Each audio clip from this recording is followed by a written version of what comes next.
Welcome, Um, Anime Lady Fans. How you guys doing? We're back, Legend Divas, Damn the Manga Man. and we're here to review My Hero Academia. Oh, for the ones that know the Japanese name, Boku no Hero Academia, Chapter 216, Class A versus Class B, conclusion, the results, the analysis, and the review of the arc of the past 20 chapters. 100, yeah. 20 sounds right. Yeah, 20 chapters. Because started around 196, 195. So the past 20 chapters, guys. So we're going to review the arc. We're going to go also about 10, 12 minutes. So I hope you guys stay here, tell your thoughts, wait about the arc and everything. Let us know your feedback of what you think should have won. If you think Shinto should have really joined. Tell all those things, all your thoughts about the chapter and the arc of Class A versus Class B in general. And guys, like the video, comment below, like I said, and subscribe. Other than that, guys, let's get to review of chapter 216 and the arc of Class A versus Class B conclusion. All right, so we know Class A wins this entire thing with 3 wins, 1 loss, 1 draw. Correct. And now Shinsho, he knew himself, well, he kind of guessed it, that this was an entire test for him to be able to transfer into the hero courses. And Vlad was like, oh, he knew? Ah, he's sharp. And Aiza was like, well, that's my student. Like, he was like, he is a very smart dude. Well, the thing is that Shinsho thought he was not going to go to the hero courses because he lost his fight, and he was all like sad and moping and thinking he don't deserve it because he didn't win his fight, his matches, and that sort of thing. And that what's caused Aizawa Sensei to like use the scarf and like. I was like, yo. He said, "This is corporal punishment. I learned the PTA." PTA. And then Deku hypes him up, saying, "No, Shinsho did really well. He was doing pretty well with the matchup. He worked well with the others. He learned how to move and adapt to a situation like a real hero should." And Shinsho did earn his position, and luckily, it was enough for him to join the hero course in his second year of UA, which is pretty cool. We don't know which class he would go into, but I think it would be Class B, since they still need more training in combat. Yeah, and I was thinking the same thing. I think sorry, go ahead. I think he'll be joining Class B, like you said, because like everybody asks, "Whoa, which Class A or Class B?" And Shinso felt like he was not going to join because he felt like he did a bad job. He felt like he didn't do a great job like he could have done, or a job that where Aizawa, his sensei, was proud of. But Aizawa, well, like you said, he took it like, my dude, you did a great fucking job. So stop putting yourself down. Like, stop putting yourself down. Like, you did great in the first match. You did great in the 5th match. You literally went toe-to-toe to one of the best heroes of Class A, Deku, and you almost took him down. So you did a great job. Deku is hyping you up and everything. So take it as a win. Don't take it as a loss. You lost, but you take it as a win that you know you improve and you have improvement to do. So I love how Aizawa was implying all that. But like, my dude, shut the fuck up. It wasn't just that too. Like, since Class B, technically they learned to go through combat training on their own, but more in a team sense. Very true. What more better to give Shinsho into the mix of Class B and learn more combat training, and also learn what from his own classmates and teams as well. So it's a good learning experience for both sides, and they should really put him into Class B. Most definitely. Now, with the whole Monoma, his asshole dickhead self, saying like, "Yo, we got you next time. We will think better. We're gonna kick your ass in Class B." He's like, "Oh yeah, by the way, go see Eri real quick tomorrow," and shit like that. It was like, yeah, that's a weird way to end the chapter. Like, all right, Monoma, you gotta see Eri tomorrow. I'm like, wait, what does that mean? And I feel like that's implying because of what Deku didn't know what happened with what Monoma did with his quirk. Because Deku said to Monoma said to Deku blank, but he didn't know what he was meant by blank. Like, does he know about All for One? Like, people have theorized before that Monoma could be the traitor. I mean, like, when you said that. Sorry, go ahead. I'm saying, like, it's possible that it's possible, yeah. Monoma could be the traitor because he wasn't playing blank, but did he mean All for One? Did he mean that?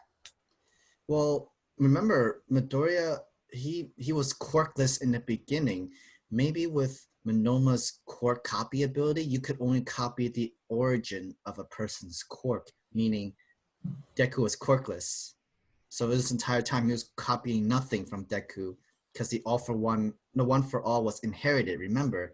And if it's inherited, it's not his origin quirk. So just that means Deku really had no quirk in the beginning, and Monoma couldn't copy from him because Monoma thought that he could copy the All for One quirk, but he got nothing instead. It was blank.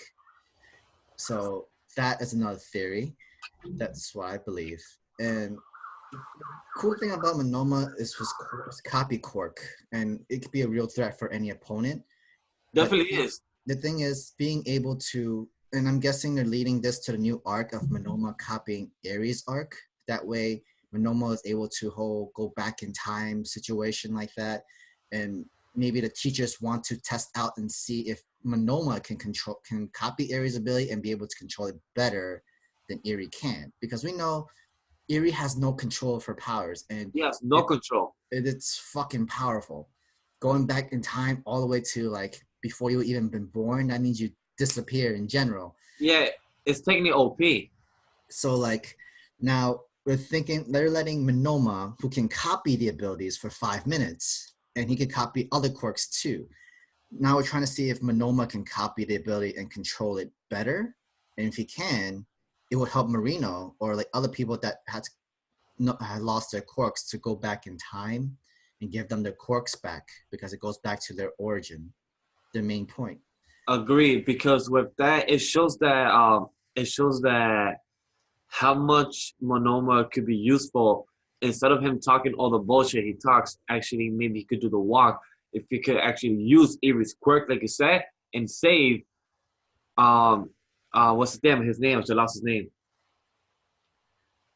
Give back his quirk. The no, not Erie. The guy that lost his quirk. His quirkless now. Marino? Yes, thank you. I just lost his name. I don't know why. But No. but maybe that's the point of what Aizawa wants to test out. Like, hey, let's train you. Let's see what you can do. Instead of you doing all the talk, let's see if you can actually do the walk. Let's see if you can actually give us a power that you can actually be useful for instead of you talking all the bullshit and screaming and saying which class is better. So who knows? So maybe that's the point. Yeah, like if Monoma's able to copy that same quirk of Aries, then he would be OP as well. Even if it's like a temporary quirk that he can use, it's still pretty OP. Agree. But the thing is that there's a good chance that it might not work because if Monoma tried to copy the All for One quirk and it didn't work for him, if it did work for him, he would have lost all his limbs because we know the All for One quirk, you need to be fully fit and be like able to handle the All for One quirk, or else your entire limbs and your body breaks down and Agree. like drop. You're gonna fall. Everything's broken. So there's a good chance that it might not work. I want to move away from the theories of what Monoma's doing and what Aizawa planned and with Deku. I also want to recap a bit of that. Class A first match was entertaining. Mm-hmm. We know the best match was definitely the fifth match. We definitely know that was the best match of all. Definitely the first match was entertaining because that's where we see a bit of Shinso and the Class B shine a bit as well. Mm-hmm. But my favorite second to match was actually Bakugo's match as well. Yeah, that was match 4. Yeah, that ended quick within one chapter, and Bakugo just pretty much took control of the entire match. He bodied them. 5 minutes, and his team won 4-zip. So that was pretty dope. Bakugo was a good leader, and he did it quick. That's why Deku pushed himself, saying that I'm not gonna lose to Bakugo. I'm gonna take my own lead as well. So that was pretty cool. The draw match was interesting, but I felt like it lasted too long. It lasted like 3 chapters, right? Yeah, like 3 chapters because we got the whole backstory of Shoko. Yeah. And Lita's backstory as well, like him improving his quirk too and stuff like that. But I think that was like a good third. Yeah, I'll put the 5th match, which is Deku's match. Fourth match, which is Bakugo's match, and then the 3rd match, which is the draw with Lita and Shoko. I Choji. totally agree. Totally agree.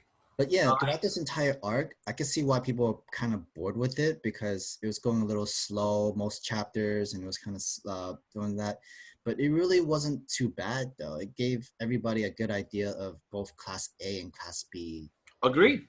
management of how they can use their quirks together, and a good teamwork in a way in a real life combat, real situation. Totally agree. So if I were to say about this entire arc, it's better than the Gentle arc. Really? I think this was a little bit better than Gentle arc because with Gentle arc, it was all about the performance of making the kids happy and Deku learning about, oh wait, I can use a slingshot with my all for one ability. It's the same thing like Deku using his, oh wait, I got legs. Like, oh wait, I can use the slingshot ability.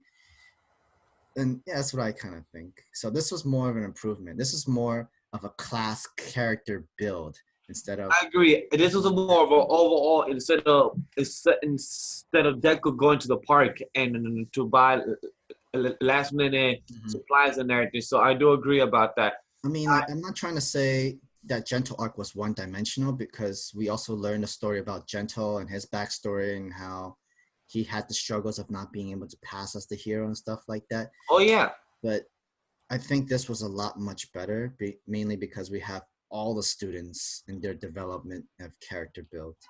And I this, do agree we're more curious and more interested in that. with Than, story development and character growth. This arc is a lot better. So I do agree 10 times with that. yeah, because like we're more interested in an entire class than like one new villain that we had no idea about, and we learned about his backstory and stuff like that. I do agree. This chapter is interesting. This arc was interesting. I can't wait to see the next arc where we'll go, what the theories that'll come out of Monoma, why is he doing that with Erie, what's gonna happen, what's Deku gonna talk about with All Might, because we know that conversation is gonna happen next week in chapter 217. So I'm Mm-hmm. very curious about that. Um, any other thoughts, Sam? I think I'm good. All right. So, guys, if we missed anything about the arc, about the chapter, if we didn't talk about anything about Vlad, Aizawa, oh my conversation, because it didn't happen, but it's going to happen next week. Guys, please comment down below your theories, your thoughts of what you thought about this chapter, what you think is going to happen. Overall, you will catch us next Monday with our videos dropping on One Piece, Black Clover. I'm going to get to it. Black Clover will be dropping after My Hero Academia. So, guys, I'm excited to read Black Clover and give my full review. No live reaction until next week, but full review of the past couple chapters of My Hero of Black Clover. And hopefully you enjoyed this review of My Hero Academia with me and Sam. Tell us your theories as well. Like the video, subscribe, press the notification bell above Sam and everything. Please, guys, to be notified all our videos to be uploaded, guys. Other than that, guys, tell you guys next time. Stay Peace. frosty.